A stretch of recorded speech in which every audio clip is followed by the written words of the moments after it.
What's up guys, it's that Panda Guy and I'm here again with another video, and today we're going to be doing a bracket review, but not only that, we're going to be talking about various subjects, right? And a lot of these subjects are probably just going to be AR, IR, what I kind of think about the frequency, and I know we've already did videos specifically on that, but I kind of wanted to elaborate more, kind of given what we've seen with like the last I would say AR bracketing, right? And this kind of explains a lot of why the bracketing is so bad this time around.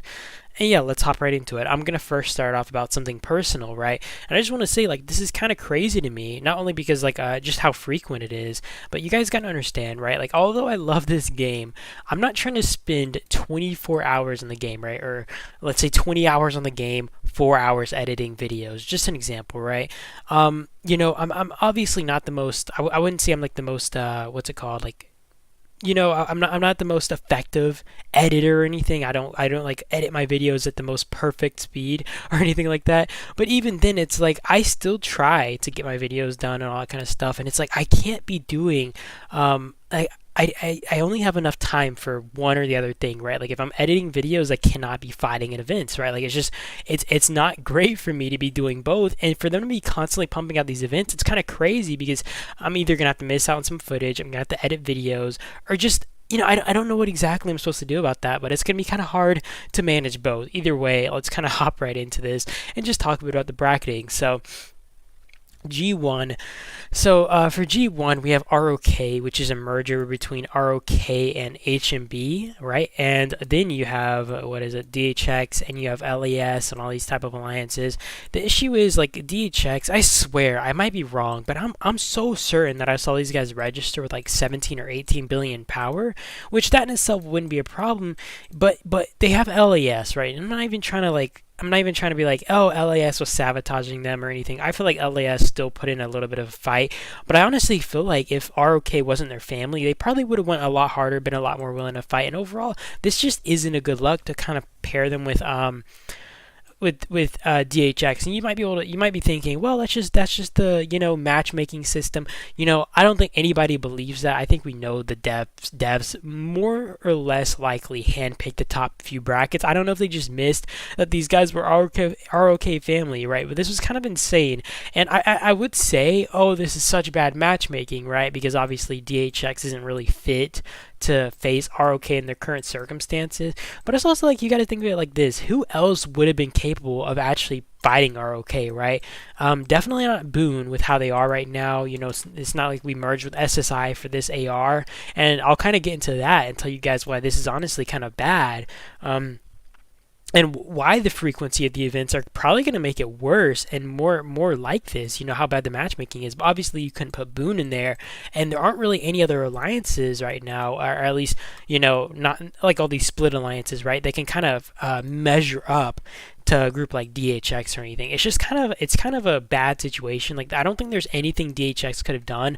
I think that this was a lost battle, no matter what happened. And I know we're catching a little bit of action right here. Yeah, hubby, you're holding this tower down, but this thing is dead. This tower is donezo for. Okay, either way, you guys get my point though, right?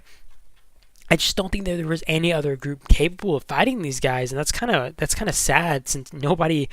Like, I don't know, man. Like, I think this is just really bad overall, and a lot of this is probably attributed to, like I said, the fact that they're so frequent brackets, right? Like if you didn't make this bracket a week after the last AR, let's say Boone, right? Boone right now, a lot of their whales are split up. You have Big Daddy, you have what bracket is it? I think it's like G10 or something. Yeah, you have Big Daddy, you have Red Bull, maybe some other whales here.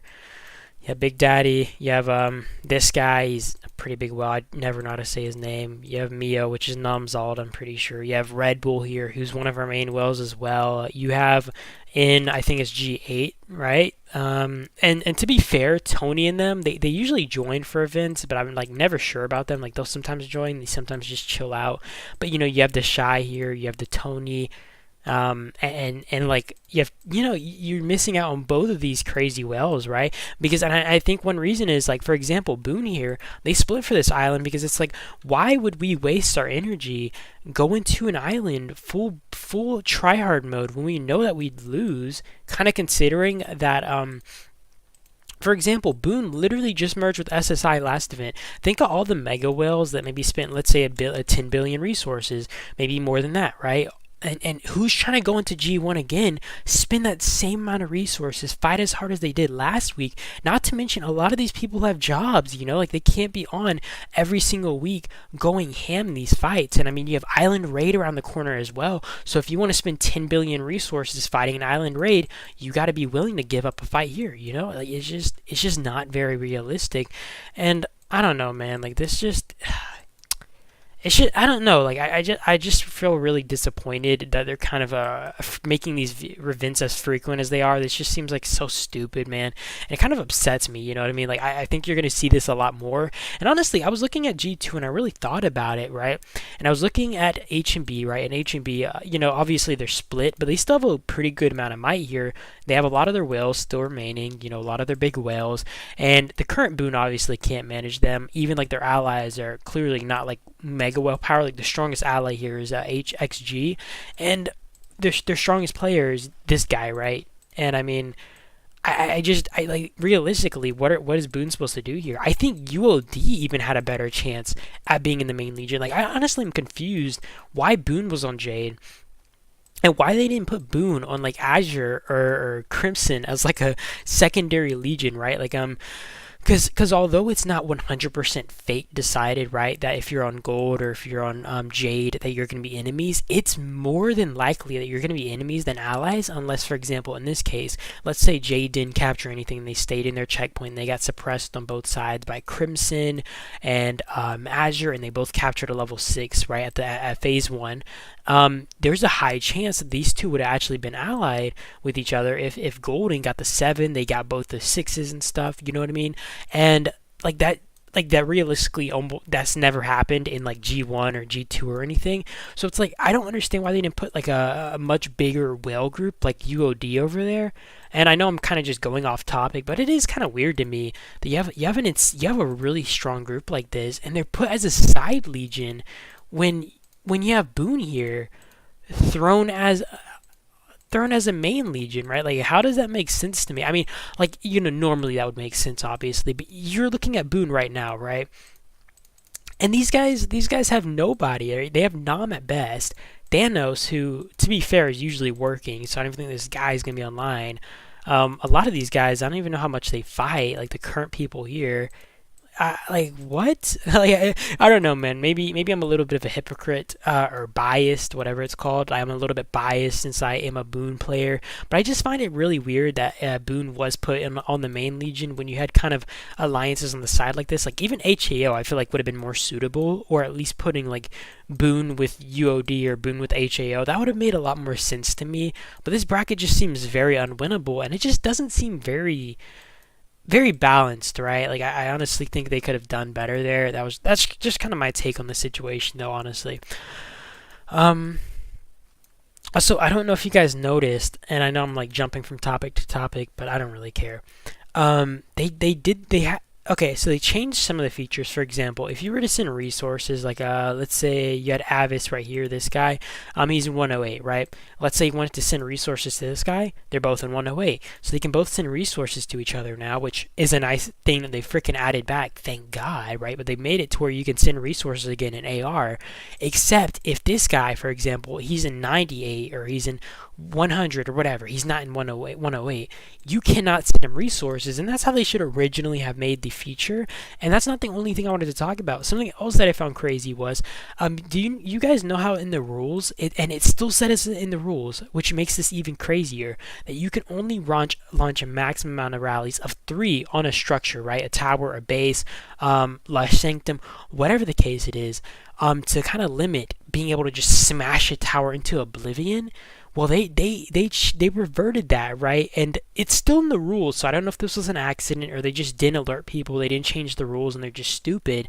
But you can send 4, 5, I think I've heard 6 rallies on a singular tower right now, which is insane, right? Like they reverted that feature last AR, and I don't know if the devs just don't know. Like people have been complaining on Discord though, so you would assume they would have fixed that on the first day if that was an accident or something. It's just weird that I still see it in the rules, and now that you can swarm these towers with rallies. Another crazy thing I noticed is, and this is probably attributed to the fact that these events are coming around so frequently, right? Is I don't know if you guys have had the pop up, but a lot of people have, including me, where and it's really weird because I don't know how exactly you're supposed to trigger it, if it's only triggered once a day or what.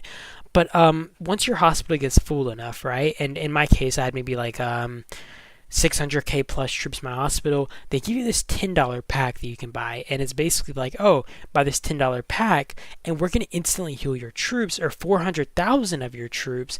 And if you have T6 more so, this is insanely valuable. But and that's not even what I'm trying to talk about here, it being valuable, right? But it's such a good value pack when you think about it, right? Because it's like, oh, those if I was to heal 400k tier 6 or whatever, maybe it'll cost me a few hundred million resources. It'll cost me a ton of speed ups, obviously. But you think about it, and they're making these events as frequent as they are, and it's crazy how a game just so easily tricks us into being like, oh my gosh, this pack is so freaking good. Like I have to spend $10 or I'm missing out, because if I heal these troops right now, I'm gonna feel like I'm robbing myself, right? That's kind of like that's kind of like the thinking that you get into. And even I was thinking that. I was like, wait a minute, why are the devs making me think this? These guys are crazy. And I don't know, man. It is kind of crazy that they added that $10 pack, and now we know how they're getting all that money. Now we know how they're going to be getting all that money, right, from those packs. It's just crazy to me. It's crazy how that is. Um, that's their money maker, right? That's gonna be their money maker for AR, maybe IR as well. Just a little bit crazy. Either way, we're looking at G3 now. G3 was a little bit weird. I looked at it. I didn't actually record this one because they never fought up for mid. Gold even came on this side of the map. They took the checkpoint, right? And they took both checkpoints. I didn't understand this. Like Azure was on their legion or their faction or whatever. But I was told by someone in gold, and this was at the start of the island, so I don't actually know the full context. If somebody wants to come in the comments and clarify for me, but I was told, right, and someone was saying that I guess someone from maybe it was like a singular player, maybe it was multiple players. I can't really be sure, or if it was just an alliance, but they were basically like, oh, this island's unwinnable, and they were basically like, I maybe like screwing over Golden or something. It was just super weird and confusing overall. But what was I talking about? And honestly, they might have actually taken this checkpoint so they could farm in peace over here. I'm not really 100% sure why they took the checkpoint or anything. Maybe they were getting node knocked and they just were like pissed off and like, all right, give us the checkpoint, guys. We'll let you guys have it in phase 2. But it's just like, I don't know, man. That kind of ruined like I feel like this was maybe one of the better balanced brackets. I think gold had a pretty even chance at winning this bracket, so it's kind of sad that we didn't see a brawl kind of ensue here.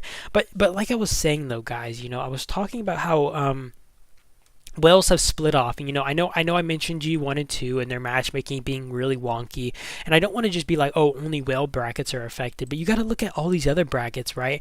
And I mentioned G8, right? Because for example, if this was a once a month event, right, and you only had once a month to choose, maybe Tony and them wouldn't actually be in this alliance. Maybe the bracket would have been probably, well, to be fair, they had Nom Nom on this Legion, so I'm not even gonna say that's like that still kind of evens it out. But even then, it's like maybe this bracket would have been more balanced. Maybe these guys would have been wreaking havoc in a smaller bracket. And the same goes for I think it was G10, right? We had Big Daddy in them here, and these guys are absolute monsters. And to be fair, I haven't really looked over this Legion, but it seemed like these guys got utterly suppressed. And it's like, if you take a rally from Big Daddy, you have nobody who's maxed out, nobody with crazy parts and stuff. It's kind of like, what do you do? What kind of what really can you do? What impact are you really able to make in this bracket? And it's honestly kind of sad to see how events might be going and the direction they might be going. I honestly don't know. I'm a bit upset with this. It just seems like this is going to be kind of the new norm, guys, right? Unless they revert the changes back, and you know what I would enjoy? I would enjoy if they had Island Raid and AR every 2 weeks, like legitimately every 2 weeks, right? And you could maybe pick between the two, or even every month, right? But I think every 2 weeks is so much better than every week. At least you get 1 week on downtime, right? You can get that 1 week to kind of farm or do whatever, or it even gives me a week to edit videos and stuff, so I'm not focused so much on the game as I might have to be if I was fighting, right? It's just like, dude, this is so stupid.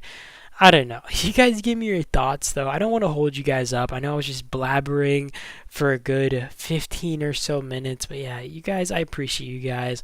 I hope you guys have a great day or night though, and I do appreciate you guys as always, like I said. And yeah, peace out.